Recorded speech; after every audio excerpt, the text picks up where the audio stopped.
Lord, may hilingin lang sana ako sa'yo, Lord. Lord, bigyan mo naman ako ng pera, Lord. Wala akong pera, kahit 500 lang. Kasi nasira yung motor ko, Lord. Yung asawa ko, pag nanghingi ako ng pangpaayos, ayaw magbigay. Pag nanghingi ako, puro padaldal, puro putak ng putak, parang puwet ng manok, Lord. Oh shit, not good.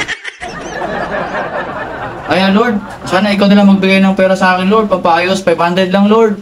Kasi yung tambutso, Lord, nahulog na.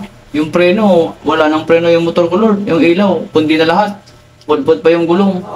Lord, kahit 500 lang, Lord. Kasi yung asawa ko, kuripot yung Lord eh. What? Ayaw talaga yung magbigay ng pampaayos ng motor, Lord. Yung motor ko, imbis na paabante yung andar, paatras na. Lord, sana pagbigyan mo ko, Lord. Kahit 500 lang, Lord ha.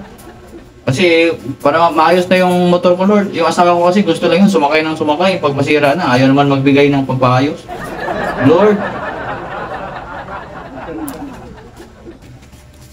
Lord, salamat Lord sa pagdinig mo ng dalangin ko, Lord. Pero may request lang sana ako, Lord, isa pa. Sana pag nagbigay ka ng 500, Lord, idiretso mo na sa akin. Huwag mo na idaan sa asawa ko kasi kinupitan ng 300, Lord. 200 na lang dumating sa akin.